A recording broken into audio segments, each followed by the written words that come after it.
We've all heard that if you could win the morning, you could win the day. One of the ways to doing it is to create regular rituals and routines so you don't have to think about what you need to do. And if you could set up routines and habits, especially early in the day, you could benefit from this science of momentum and create positive momentum as opposed to being reactive, like how a lot of people do. They pick up their phone the first thing and they start reacting and driving distraction and reaction, as opposed to proactively spending time with self-care and self-love and having a vision and a direction for your day. So let's get into it. Now, as I jump into this again, this is my ideal day. So sometimes I can't do all of this, but I could do as many as I can. So the first thing I do when I wake up is I recall my dreams.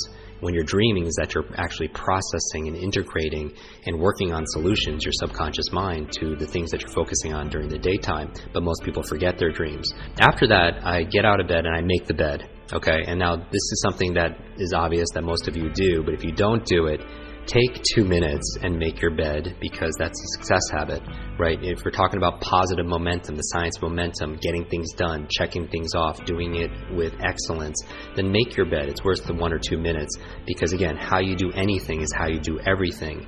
And to have a good check mark on something like making your bed is very powerful, because it teaches you to be able to do something really well in excellence like they do in the military. And the other benefit is when you come back at the end of the day, you come back to success. You come back to your bed already made. After that, what I'll do is I'll go into the kitchen and I'll have a tall glass of water, because we use a lot of water and most of us are very dehydrated at night.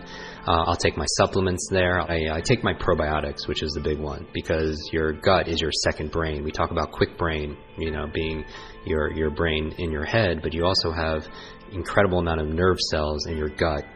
And so I want to make sure that's being fed and healthy, so I take my probiotics. Then what I do is I do my breathing, right? I'm thinking about the things I'm focusing on here. I'm thinking about excellence. I'm thinking about hydration. I'm thinking about oxygen. Whatever your breathing technique is, I focus on breathing. So whether it's box breathing or alpha breathing, whether it's Wim Hof's method, I do a breathing technique because I want to fully oxygenate my body and my brain, which is obviously part of my body also as well. And maybe we could do another episode dedicated towards that. I do my meditation in the morning and also later in the afternoon or evening, sometimes before I go to bed, but I always do an early morning meditation. I do it for about 20 minutes. Mindfulness is so important, so I want to have a clear mind as I enter the day, and so meditation puts me in that space. 15, 20 minutes. Some of you use Headspace app. Some of you use the Muse device, use some kind of technology. I meditate then. From there, I do 1 or 2 minutes of just movement. And this could be different. It could be calisthenics, it could be burpees, but I just want to get into my body after I meditate. And so I move my body pretty intensely for a couple minutes. And if I'm in a hotel room, maybe I'm just doing jumping jacks, but I'm doing crunches for 2 minutes straight. I'm just waking my body. That is not my exercise for the day. It's just for me to get my heart rate beating and getting some movement in my body. From there, I take a shower, and it's a cold shower, and I do believe in cold therapy.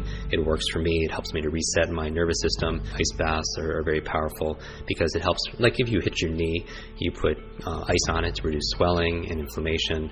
Cold therapy is a very powerful way of resetting your nervous system and reducing inflammation. So I take a cold shower. When I get out, I go through my normal routine, right, of shaving and brush my teeth, all that good stuff.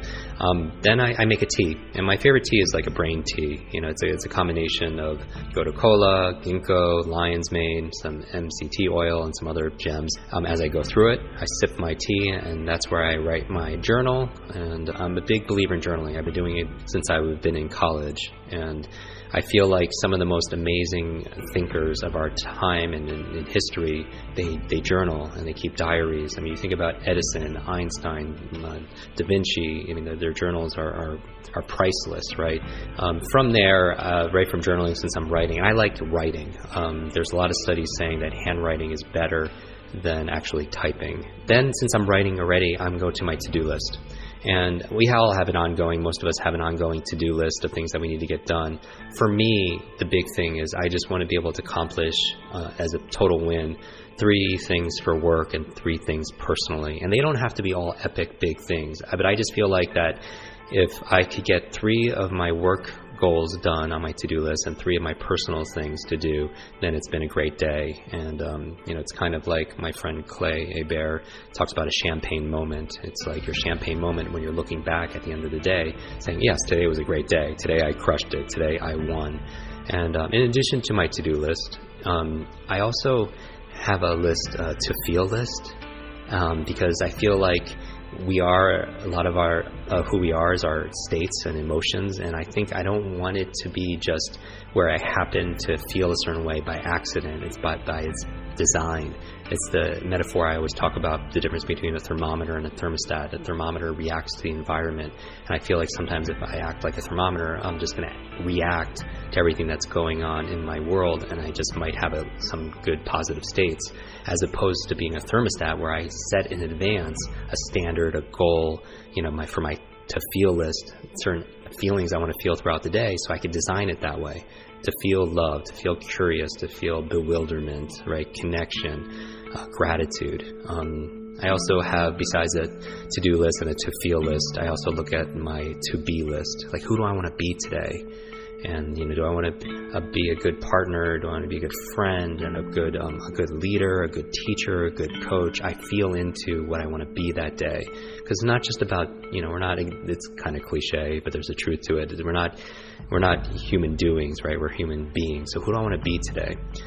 From there, if I have time, I'll make time for the things that are most important, is I read. I read for about 20, 30 minutes. So after I do my reading, then I go and I make my brain smoothie, brain berries, which are your blueberries and avocado and your leafy vegetables, and water and everything. And when I'm done with that smoothie, I go through my brain training in one of our quick learning online programs at quicklearning.com. We have an online speed reading course, online memory course, thinking course, academic success course. That's where I do my brain training. And I like to do it in the morning because I want to jumpstart my brain, my mind, if you will, and also my body. And that's the goal for me, that focusing in the morning. So after I do certain brain trainings, which are all in our programs, then I really start my day.